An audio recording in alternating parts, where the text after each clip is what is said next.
Hey everybody, welcome back to Cityscape Brewing. I'm Dennis Fields, and today we're going to be talking about how to do a kettle sour. Perfect time to do right before summer. We're going to be doing a fruited sour, in this case a blackberry sour, and I'm going to be going through kind of step by step on how to brew this, but only the steps that are different than your typical brew day. So for the full brew day instructions, I have a different video on how to do an all grain batch. I'll post that in the link in the video description below. Today we're going to be going through just very quickly the brew day process, and I'm going to go more in depth about the differences between your brew day and how to do a kettle sour.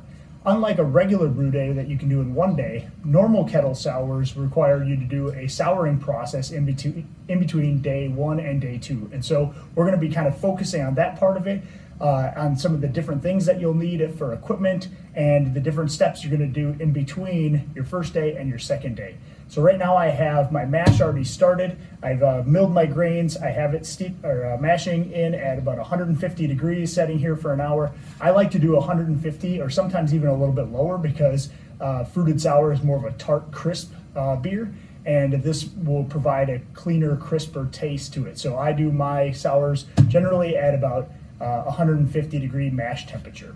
So we're going to let this rest. We're going to drain it out like you normally would through the mash process, and then we're going to bring it up to the point where we're going to start our boil, and then we'll step in again and show you a little bit of the different processes as we get into the kettle souring versus the traditional brew day. Before we get started, don't forget rule number one of home brewing: always drink a home brew while home brewing.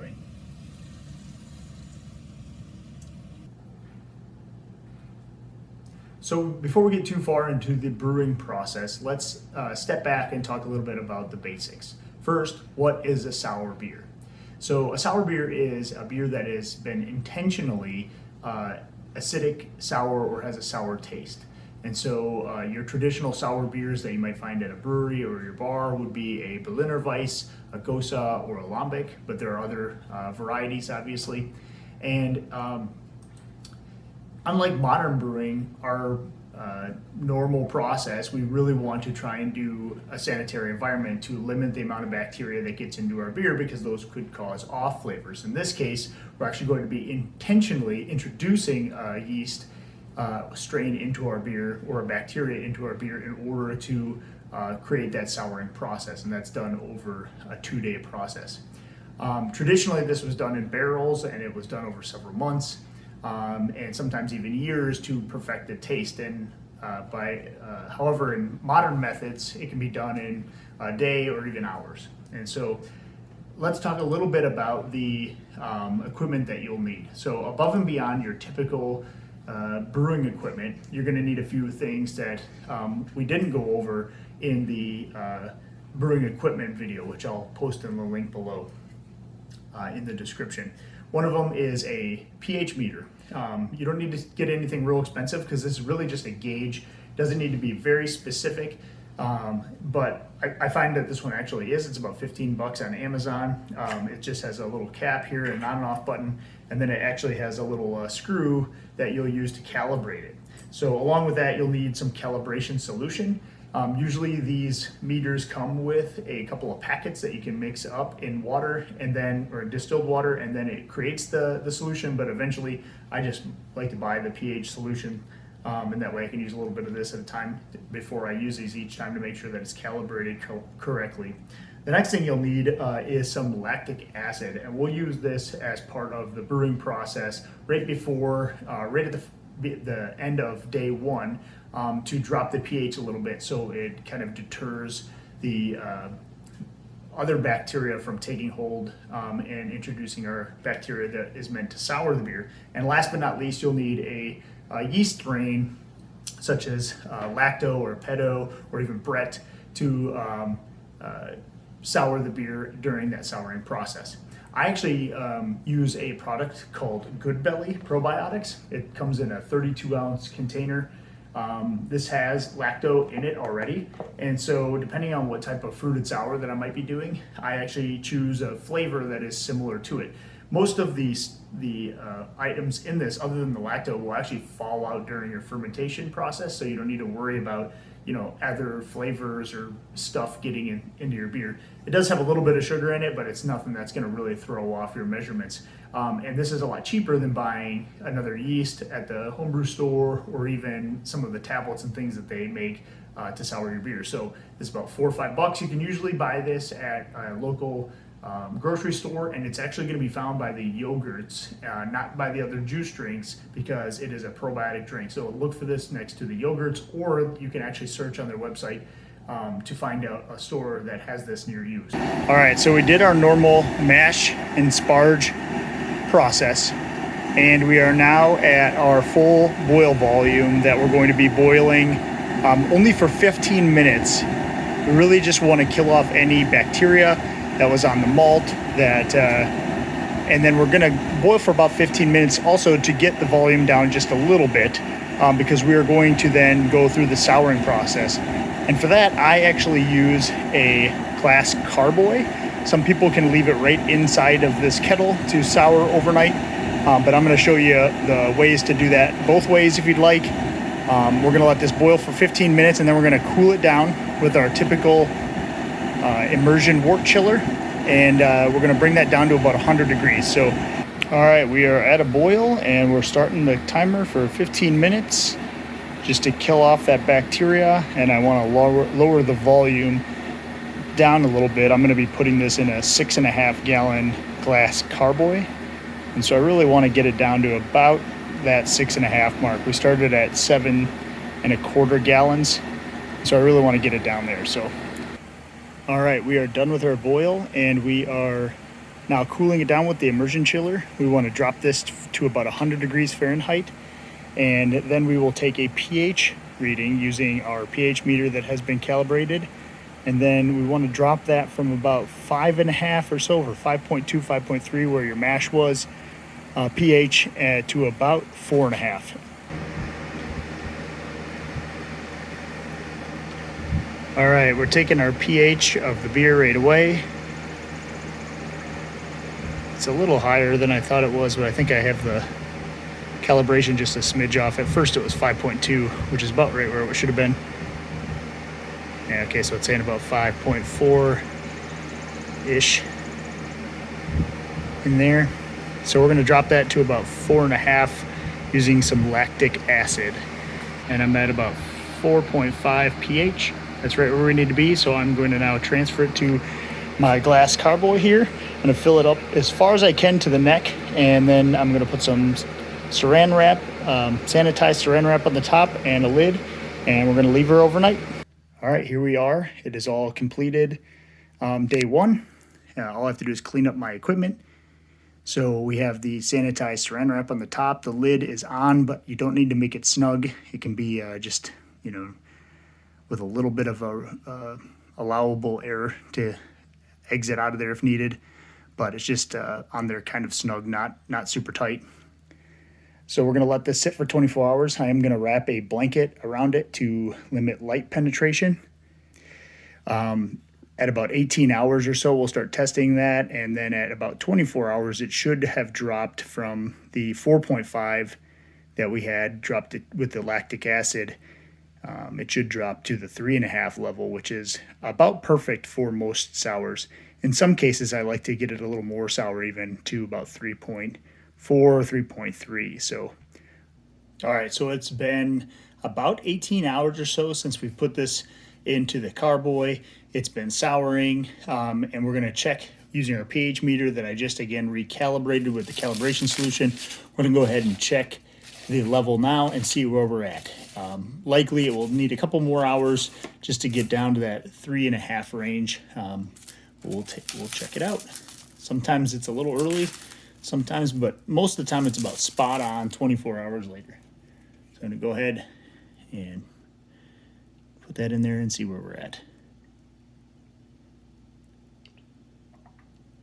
Try to get all the air out of there while I'm doing it.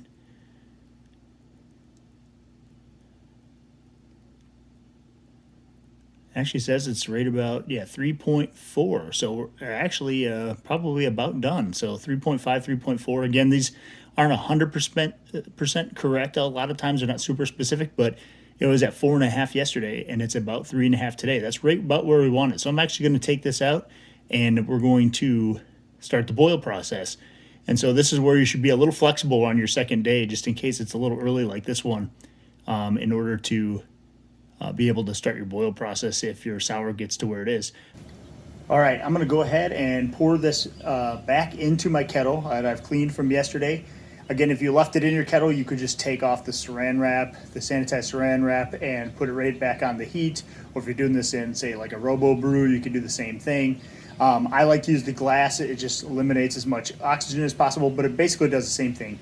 The only thing I wouldn't recommend is using an aluminum pot because the lower pH can wreck the aluminum. So I used to use an aluminum pot, and then I started doing this, and now I'm using stainless steel, so it wouldn't matter. But I just continue to do it this way because it's always turned out really well the way I do it. So why change a good thing, I guess.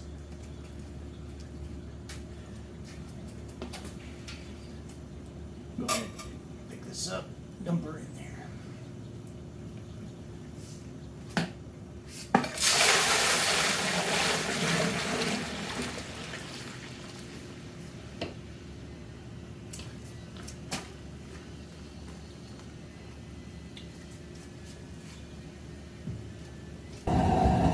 All right, so now we got it dumped back in our kettle. It's warming up to bring the mixture back into a boil.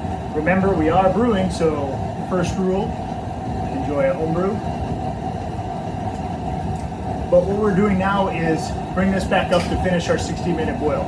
You'll remember we did a 15-minute boil on our first day, so this will be a 45-minute boil. As this temperature gets brought up, it's actually going to kill the lacto that we put in there to do the souring process, and then it'll just be like a typical brew day. This is when you're going to add any bittering hops that you have. This is when you're going to add any hop additions as you would in a normal brew day. Then you're going to finish up by cooling it down, pitching your yeast, and fermenting it for a week. The next time we are back with you, we are going to be showing you how to rack from a primary into a secondary over your fruit of choice. In this case, we're doing a blackberry sour. I actually don't add any hop additions to my blackberry sour, but I am going to rack it over about 6 pounds of blackberries. I like to use the general rule of about 1 pound of fruit per gallon of beer, and so about 5 to 6 pounds for this particular batch. And so we'll see you back then. Happy brew day. Hey guys, it's been a week now since we put this into the primary fermenter. It's now done, fermentation is stopped, and we are now about to transfer this from our primary into our secondary. And this is the point where we're going to add the fruit if you're doing that to your sour beer. I'm going to be adding blackberries to mine, and I purchased those fresh. You can also purchase frozen fruits if you'd like to.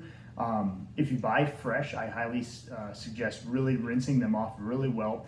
And then I soaked mine in sanitizer, Star San, for about 1 minute, and then I put them in a Ziploc freezer bag, and then I froze them for several days. That helps kill any of the bacteria. It also helps break down the casing that's on the outside of the fruit. So in this case, our blackberries, that'll help break down that casing. So I'm letting those thaw now out on the counter, and then I'm going to be putting them in a paint strainer bag that you would buy from like Lowe's or Home Depot. Throw this in some sanitizer, get this good and sanitized, put them in this. This helps collect all of the seeds and things that may be in there so you don't get that in your final product. And then while this is in there, I open this up over you can do this in a saucepan or in a bowl, and then I use a potato masher to just kind of break up the blackberries. You don't need to have them in as a pulp or a puree. You can do that, but I just like to do this so it can really soak out the juices and stuff outside of the berries. But we'll show you how to do that in the next step. Okay, so we have our paint strainer bag all sanitized. I've actually wrapped it around the edge of this bucket, or the bowl, I mean. And then make sure you sanitize the potato masher as well. And so what we're gonna do is just gently press these things down. And again, we're not trying to puree them, but you're just trying to like break open the casing. These things are still a little bit frozen, that's okay. You're really just trying to break open the outside. If they're fresh, or if they're all the way frozen, or you probably wanna give them a little while so you can mash them up a little bit, because they should have a little bit of a broken appearance to them, but by no means do you need to get them into a puree. And then when we're done, I'm actually just gonna take the edge of this bag, I'm gonna wrap it up and I'm gonna tie it in a knot, and we're gonna put it right into our sanitized carboy and rack the beer right over the top. So we'll do that next. All right, we're finishing up here.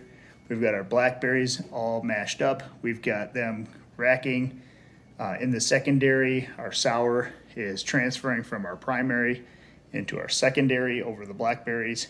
We're gonna leave this for about a week and let them soak, get all the juices and things out of the blackberry, and then transfer this to our final packaging method. In this case, I'm going to be kegging this. You could transfer to a bottling bucket and bottle it, but this will sit on there for about a week. If you haven't seen the video on how to transfer to a secondary for those full steps, I will leave a link in the video description below. All right, guys, this will do it to wrap this up. One thing to keep in mind is when you're done racking, I actually take the racking cane and try to press down the bag so all of the surface area is inside of our beer. We want as much of that surface area of the fruit as possible touching the beer, help soak out all those juices. You'll also see some activity in your airlock, both as it's happening and in the next couple days, because the fruit has some sugar in there and some residual yeast that's left over from the transfer will actually have this kind of fermenting again and may actually drop your beer maybe a point or two. It's usually not that much to affect the ABV, but you do want to have an airlock on here as it will have some fermentation action just because of the added sugars in there. So with that, that's how to do your kettle sour. If you have any questions, comments, please leave them in the video comment section below, and I'll do my best to get back with you. Happy brewing.